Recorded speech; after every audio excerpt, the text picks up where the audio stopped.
chapter 10 and verse 36 and 37. Hebrews chapter 10, 36 and 37. For you have need of endurance, so that after you have done the will of God, you may receive the promise. For yet a little while, and he who is coming will come and will not tarry.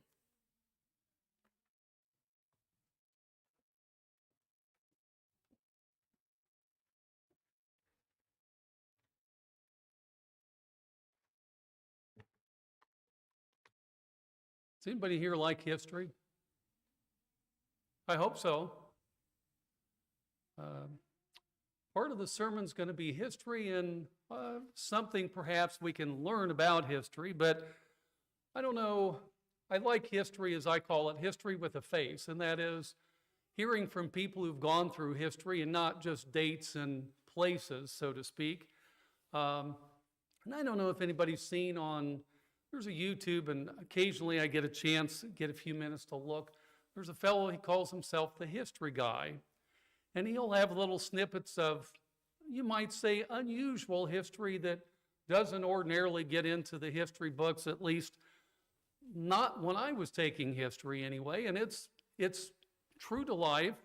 One of the ones that he has there for Missourians, and I'm not sure how many people here know about it was in 1839, Missouri and Iowa almost went to war. It was called the Honey War.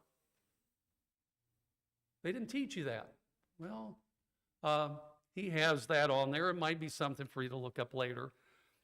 There was also in 1919 the Boston Great Molasses Flood, where 21 people were either crushed or drowned. So history sometimes puts on a different face for us. Well, the history I want to look at this morning is probably something most of us are semi-familiar with coming from the state of Missouri.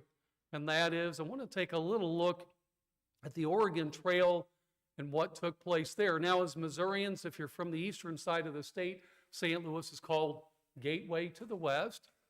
And if you're from Kansas City, you know almost everybody left from Independence or north of here, St. Joseph, started on the Oregon Trail.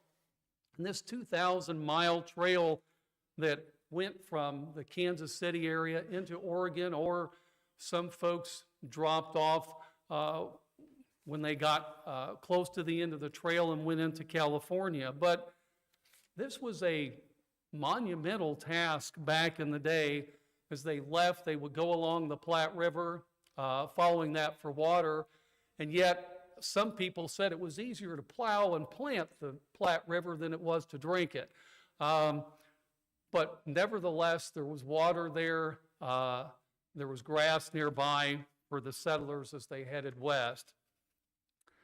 But until about 1836, it was assumed that it was too difficult.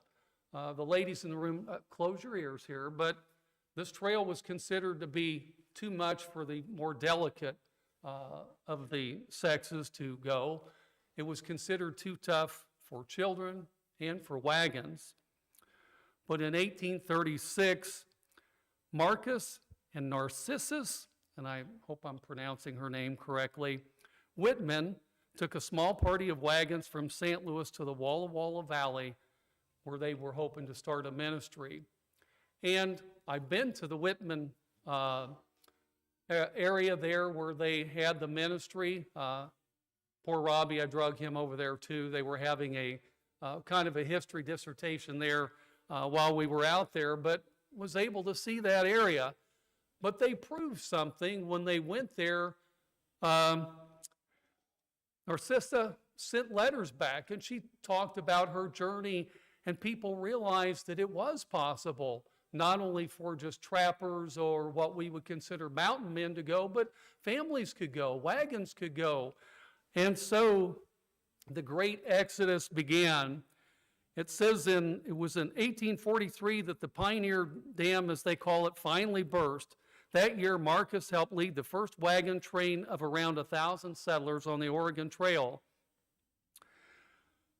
An exodus now known as the Great Migration. Traffic soon skyrocketed, and by the late 1840s and early 1850s, upward of 50,000 people were using the trail each year.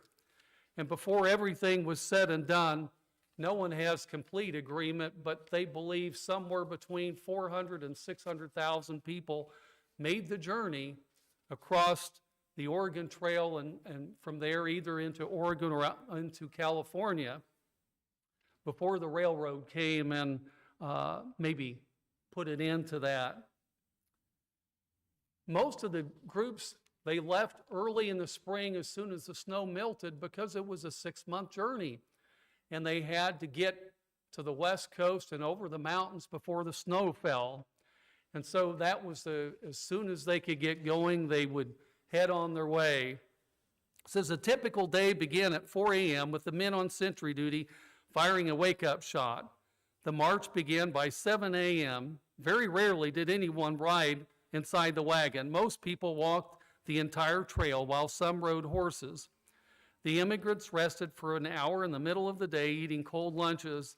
In the late afternoon, they stopped and set up camp for the evening. They looked for a campsite near fresh water and grass for the livestock. By 8 p.m., most travelers were in bed. And of course, this leaves out a lot because it talks about wake up at 4 o'clock, but if you're going over the trail at 4 o'clock in the morning, there's a lot to be done. Breakfast has to be made, eaten. The team, your oxen has to be fed, yoked. Everything has to be packed and put away before this 7 o'clock leave time. And that's already a busy morning, much less a whole day of walking.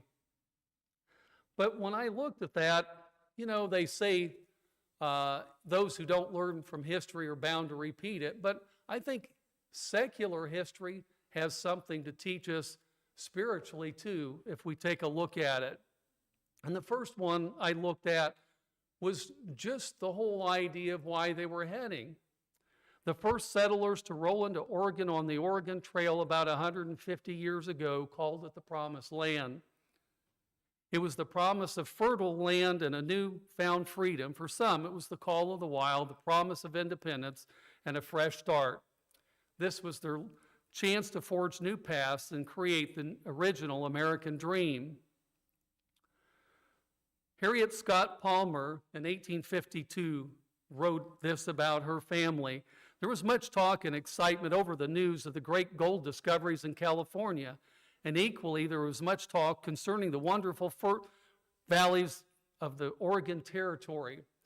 And some stories were told of wheat that was taller than a man's head or turnips that would grow this big.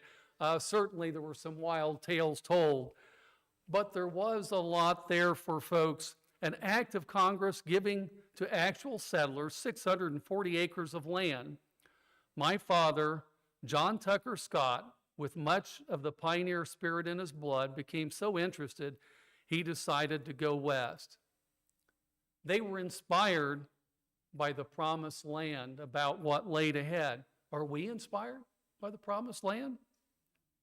Revelation 21 says, "Then I saw a new heaven and a new earth, for the first heaven and the first earth had passed away. There was no longer any sea. I saw the holy city, the new Jerusalem, coming down out of heaven from God, prepared as a bride, beautifully dressed for her husband." And if somebody hasn't read the dimensions and how the New Jerusalem is adorned, it makes for good reading. And I heard a loud voice from the throne saying, "Look, God's dwelling place is now among the people, and he will dwell with them. They will be his people, and God himself will be with them and be their God. He will wipe every tear from their eye. There will be no more death or mourning, crying or pain, for the old order of things have passed away." Something to look forward to, isn't it? You look at this world, you don't have to turn on the news for very long before, whether it's somebody being shot in a city or whether it's war, whether it's some disease or whatever, fill in the blank. It doesn't take long before we look and we say, I would like to be in that promised land. And just like those settlers, unless we have a desire to go, we're not going to start the journey, are we? And God paints a pretty good picture, and he doesn't have to exaggerate on what he has planned for us. And so I think as Christians, we make that first step. We start planning for our trip to the promised land. The trip to the promised land for the pioneers wasn't free. In the mid-1840s, settlers who traveled the Oregon Trail spent roughly $800 to $1,200 of that time to be properly outfitted. Although there are many factors to consider, the cost of the supplies would equate to roughly somewhere between $32,000 and $40,000 today. To survive the long journey, the family of four would need 600 pounds of flour, 120 pounds of biscuits, 400 pounds of bacon, 60 pounds of flour, 4 pounds of tea, 100 pounds of sugar, 200 pounds of lard. There would be basic staples. Other foodstuffs would include sacks of rice, beans, plus dried peaches and apples. It says each man took a rifle or shotgun, and some added a pistol. A good hunting knife was essential. Farm implements such as a plow, shovel, scythe, ray, hoe, plus carpentry tools, saw, broad axe, mallet, and plane, seed for corn, wheat, and other crops. It says most of the pioneers raised their capital by selling their farms and possessions.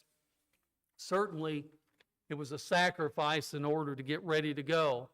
And it was not only the cost of raising money, but there was also the knowledge that as you left, those you left behind, whether they were relatives or neighbors, you were not going to see them again. J. Henry Brown March, as a young man, writes this about his trip. Although I was quite young, the scene was indelibly fixed upon my mind. Tears were shed by mother and daughters as they embraced each other for the last time on earth, and the parting kiss was given as the last token of love from the hearts that knew the parting was forever. Certainly, it was a sacrifice. There was a cost to go. And Jesus tells us there's a cost as Christians too. Now, certainly we think it's more than worth it, but in Luke chapter 14 and verse 25, it says, now the great crowds accompanied him, and he turned to them and said, if anyone comes to me and does not hate his own father and mother, and his wife and children and brothers and sisters, yes, even his own life, he cannot be my disciple. Now, some people say the word hate there should probably be replaced with he who doesn't love God more than he loves the others. And just like those early settlers, it wasn't that they hated their neighbors or the relatives that were left behind, but their desire for the promised land was more than the desire to stay there with their relatives. Whoever does not bear his own cross and come after me cannot be my disciple. For which of you, desiring to build a tower, does not first sit down and count the cost, whether he has enough to complete it? Otherwise, when he has laid a foundation, is not able to finish it, all who see it begin to mock him, saying, this man began to build and was not able to finish. Or what king going out to encounter another king in war will not sit down first and deliberate whether he's able with 10,000 to meet him who comes against him with 20,000? And if not, while the other is a great way off, he sends a delegation and asks for terms of peace. So therefore, any one of you who does not renounce all that he has cannot be my disciple. Jesus doesn't always ask that of us, but sometimes we have to be willing to make that sacrifice, and some have. Some have sacrificed everything in order to serve God. Most of us are pretty fortunate, at least that we haven't been asked to do that yet. But God wants us to know. He doesn't, you might say, set the journey before us without letting us know what the cost may be in order to complete the journey. One of the other things I learned about studying those who went across the Oregon Trail was that you needed the right guidance. There were a few people who remember reading a story, and I forgot to write down the name, but the group started out from St. Joseph, and they'd gotten not too far into Nebraska when the thought suddenly came to them that although they knew they needed to go west, they weren't sure where they were going or how to get there. And so, wising up a little more than they were at the beginning, they stopped and waited until a wagon train came by with an experienced captain. It made a difference. How many people have heard of the Donner Party? If you haven't, the Donner Party originated from Springfield, Illinois, and departed Independence, Missouri on the Oregon Trail in the spring of 1846, behind many other pioneer families who were attempting to make the same overland trip. The journey west usually took between 4 and 6 months, but the Donner Party was slowed down after electing to follow a new route called the Hastings Cutoff. Now, Mr. Hastings had told them that this trip would save a lot of time, that it would be faster. For him and some of those who promoted it, there was some economic benefit to them to have folks go this way, but it wasn't the best route. This so-called shortcut delayed them for a month. As a result, they spent the winter of 1846 and 1847 snowbound in the Sierra Nevada mountain range. After running out of food, they ate oxhide strips, of which were boiled to make a disagreeable glue-like jelly. Some of the migrants resorted to cannibalism to survive. Of the 87 people who were stranded, only 48 made it, and most of those were in very bad shape when they were finally rescued. It makes a difference, doesn't it? Who our guide is and how often we consult him. If you look in the Old Testament in Joshua 9, we can see where perhaps not always consulting God when we make decisions comes into play. And here in Joshua 9, we find the children of Israel have entered the promised land, and God has told them, don't make any alliances with those people right around in the land where you're at, because those were to be driven out. And it says in Joshua 9, and in verse 1, and it came to pass when the kings who were on this side of the Jordan, in the hills and in the lowlands and in the coast of the great sea towards Lebanon, the Hittite, the Amorite, and the Canaanite, and the Pezerite, Hivite, and Jebusite heard about it, they gathered together to fight with Joshua and Israel with one accord. But when the inhabitants of Gibeon heard what Joshua had done to Jericho and Ai, they worked craftily and went together and pretended to be ambassadors. And if you remember the story, they took their water pouches and they were empty, their bread was moldy, and they came to the children of Israel and said, we're from a faraway place. We want to make an alliance with you. And instead of consulting God, the children of Israel looked and said, oh, this is an easy one. You can see their clothes are worn out, the bread's moldy. They couldn't be from around here, so they made an alliance. But as it tells us in, says here, and starting in verse 14, but then the men of Israel took some of the provisions, but they did not ask counsel of the Lord. So Joshua made peace with them and made a covenant with them to let them live. And the rulers of the congregation swore to them. And it happened at the end of 3 days after they made the covenant with them that they heard that they were neighbors who dwelt near them. Have you ever been in that position? I know I was reading one time, one pastor said he would be afraid to start his day without consulting with God. But have you ever started a project? Maybe it's a building project. Maybe you're working around the house and you get into trouble. Have you been there?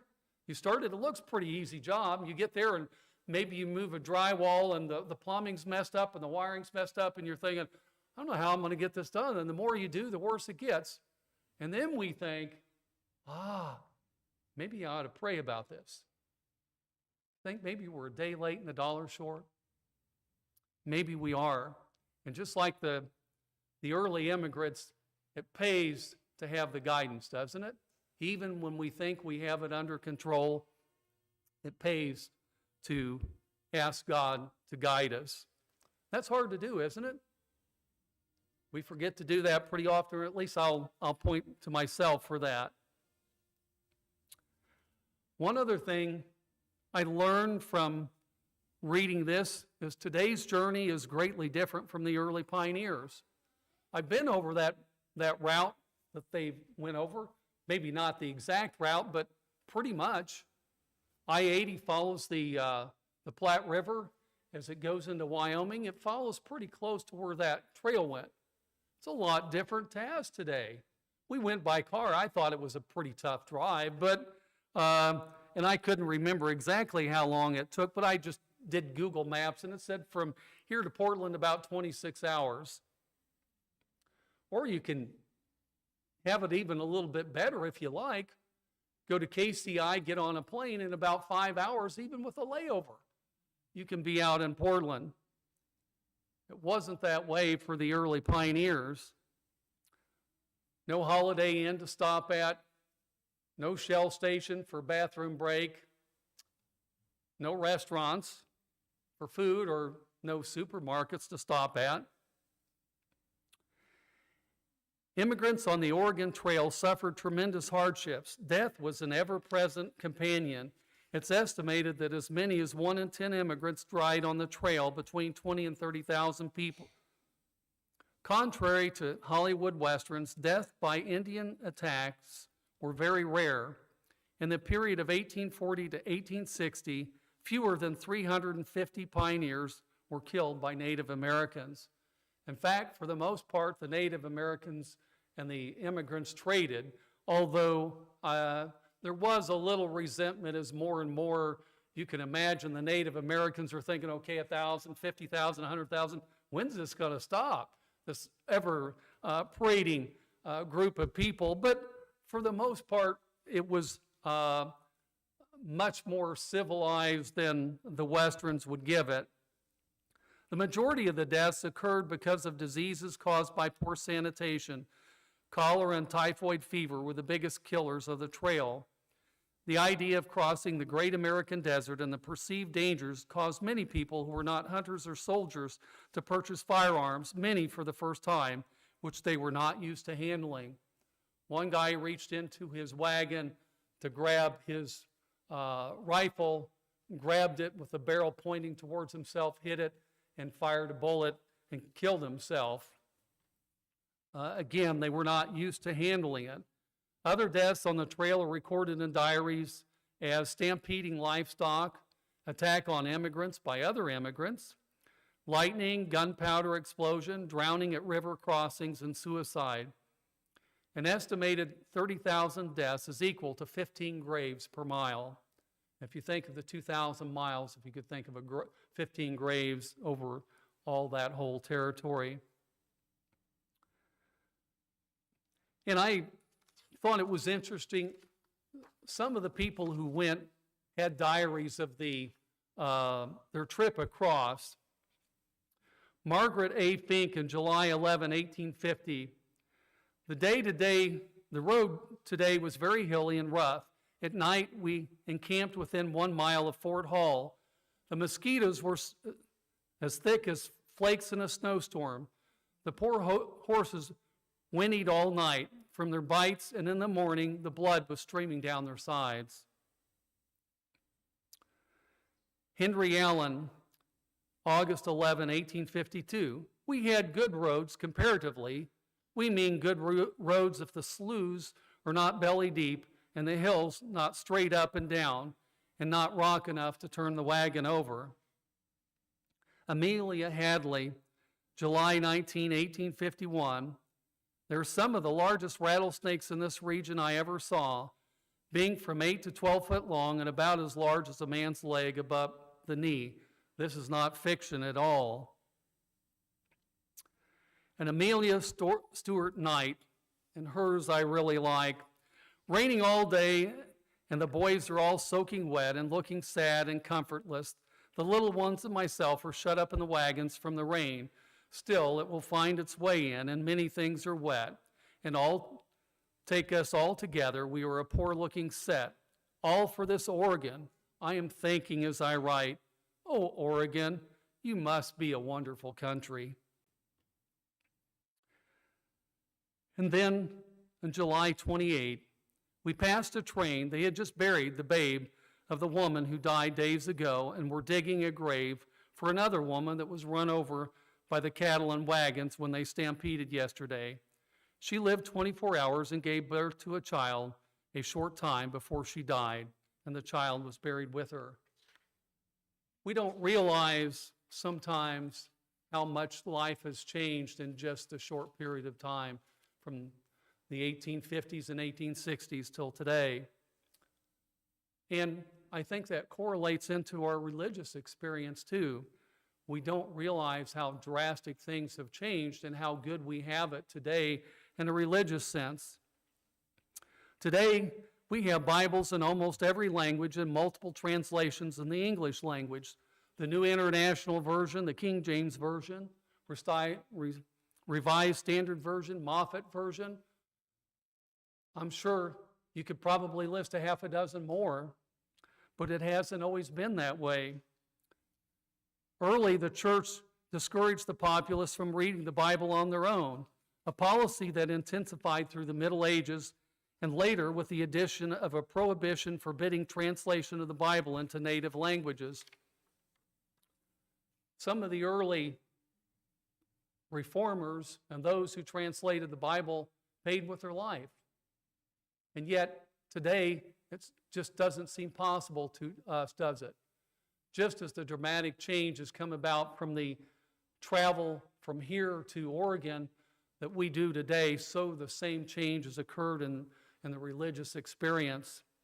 America wasn't always a stronghold of religious freedom.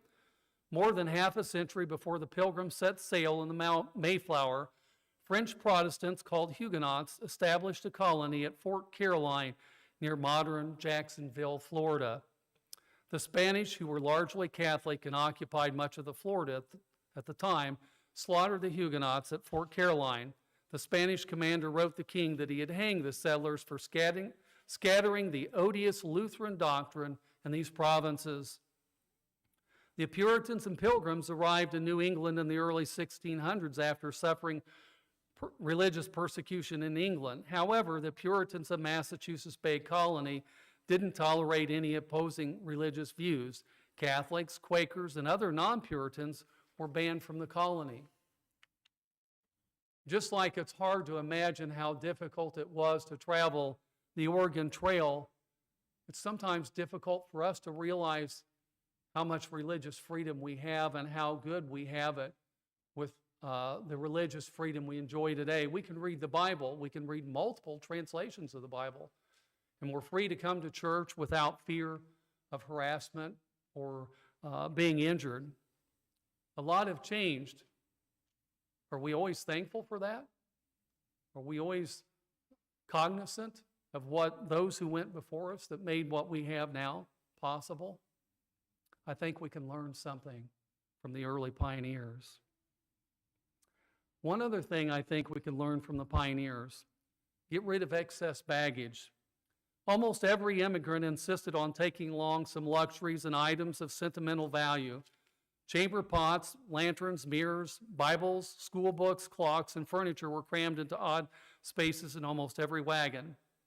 Immigrants were advised not to overload their wagons, but many underestimated the magnitude of the trek they were setting out on and were later forced to discard non-essential cargo.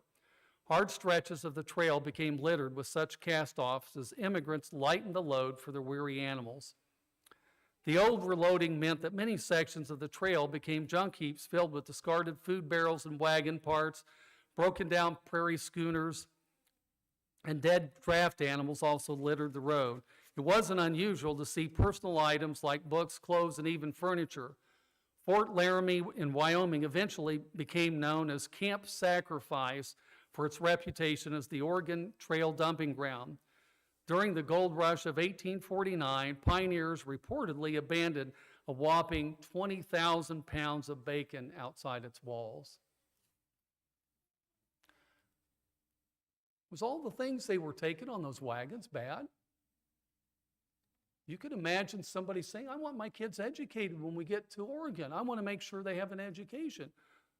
There were probably sentimental heirlooms, maybe something that was multi-generations that meant a lot to them. There was nothing necessarily bad in and of itself of some of the items that they had on board, but they were weighing them down, and if they were to reach the promised land, they couldn't keep it on board and take it with them. And Luke draws a parallel for us. Well, Jesus does in Luke chapter 8. And when much people were gathered together and were come to him out of every city, he spake by a parable. A sower went out to sow his seed, and as he sowed, some fell by the wayside, and it was trodden down, and the fowls of the air devoured it. And some fell upon a rock, and as soon as it sprung up, withered away because it lacked moisture. And some fell among thorns, and the thorns sprang up with it, and choked it. And that which fell among thorns are they which, when they heard, go forth and are choked with cares and riches and pleasures of this life, and bring no fruit to perfection. Just as the early pioneers realized that anything that would prevent them from getting to the promised land had to be abandoned, and it wasn't necessarily bad, we have to be careful that we don't get burdened down too. We have things of this life that are not necessarily bad, but if they're interfering with our walk with the Lord, it may be time to get rid of them. We can learn something from the early pioneers. One of the other things I learned was the need of the combined efforts of the group. They traveled in a train for a reason. For the purpose of protection, efficiency, and companionship, immigrants of the trains customarily gathered their wagons into organized caravans. The journey was often long and arduous. It was not uncommon for the wagons to get stuck in the mud or for the animals to get lost. The people on the train had to work together to pull the wagons out of the mud, to find food and water for the animals, and to fix any broken equipment. In the northwest, along the rugged rock edges of the canyon of the Snake River, make for a grueling climb over the Blue Mountains. At times, the wall was so steep the wagons had to be taken apart and using chains and pulleys hauled up one side and then lowered inch by inch down the other side.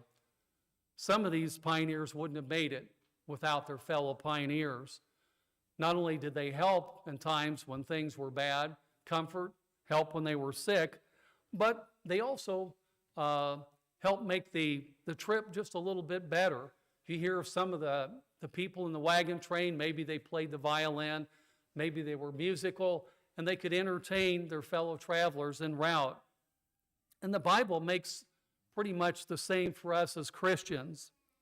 It says, let Hebrews in chapter 10, verses 24 and 25, and let us consider how we may spur one another on toward love and good deeds, not giving up meeting together as some in the habit of doing, but encouraging one another, and all the more as you see the day approaching.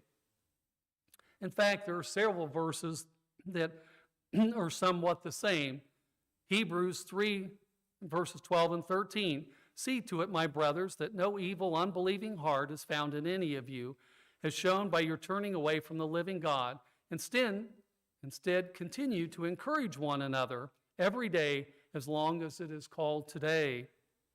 1 Thessalonians 5:11. Therefore, comfort yourselves together and edify one another, even as you also do. In Colossians 3:15 and 16, let the peace of Christ rule in your hearts, since as members of one body you were called to peace, and be thankful. Let the message of Christ dwell among you richly as you teach and admonish one another with all wisdom through psalms, hymns, and songs from the Spirit, singing to God with gratitude in your hearts. And in Galatians 6, brothers, if anyone is caught in a transgression, you who are spiritual should restore him in a spirit of gentleness. Keep watch on yourself, lest you too be tempted. Bear one another's burdens, and so fulfill the law of the Lord. Here we see over and over again that it tells us that together as a group, we build each other up, we strengthen each other, we encourage each other towards the goal, just as those early pioneers did. In fact, you see Jesus in the Garden of Gethsemane, as he goes to pray, he calls to Peter and the two sons of Zebedee. He says, please come and pray with me and stay awake. If Jesus wanted the fellowship of his disciples, how much more we need the fellowship of our fellow disciples. One of the other things I got from that was keep your eyes on the goal. Molly Sanford noticed the Colorado gold rushers in 1860, she wrote, "One covered wagon I see lettered Pikes Peak or Bust, and one returning Pikes Peak and Busted." The weight of hardship piled on hardship was enough on occasion to make men and women break down and cry, and perhaps even turn back. Yet most travelers summoned up reserves of courage and kept going. They endured every hardship from a mule kick and the shins to cholera. The pioneers were experts in making use of every little bit of space. They made their supplies last, and they were also tough enough to outlast the Oregon Trail. They kept their eyes on the prize all the way across the country through countless unthinkable trials and tribulations, and they laid the groundwork for the American dream, for the generation of Americans and immigrants that would follow in their footsteps. And the Bible tells us the same. In Philippians 3:14 through 17, "Not that I have already obtained all of this, or I have already arrived at my goal, but I press on to take hold of that for which Jesus Christ took hold of me. Brothers and sisters, I do not consider myself yet to have taken hold of it, but one thing I do, forgetting what is behind and straining towards what is ahead, I press on toward the goal to win the prize for which God has called me heavenward in Jesus Christ." He went through a lot, but he said, keep your eyes on the goal. Keep going ahead. And one last thing, learn from the Oregon Trail. Every part of the journey had its challenges, but always the need to keep going and complete the journey before the supplies were exhausted. Poor health killed or winter-closed mountain passages. Between 1841 and 1884, when a network of railroads connected the East Coast to the Pacific Northwest, an estimated 300,000 to 500,000 people traveled overland. Some were born along the way, some were buried, some settled permanently, and some got married, and some traveled back east. Certainly no one who made the 4 to 6 month journey was ever the same. And you know, it's the same for us in the Christian experience. If we start out towards that heavenly prize, the promised land, we'll never be the same. 1 Corinthians chapter 6 and verses 9 through 11. "Know ye not that the unrighteous shall not inherit the kingdom of God? Be not deceived, neither fornicators, nor idolaters, nor effeminate, nor abusers of themselves with mankind, nor thieves, nor covetous, nor drunkards or revelers, extortioners shall inherit the kingdom of God. And such were some of you, but you were washed, you were sanctified, and you are justified in the name of Jesus and by the Spirit of our God." We're changed, aren't we? We're not the same person that started the journey if we're walking with Christ. In 2 Corinthians 5:17, "Therefore, if anyone is in Christ, the new creation has come. The old is gone, the new is here." That's what I would hope for us, that as we make that journey towards the promised land, that we'll see that change take place. We'll arrive, we won't give up, and we will be changed to resemble the character of Jesus Christ when he comes.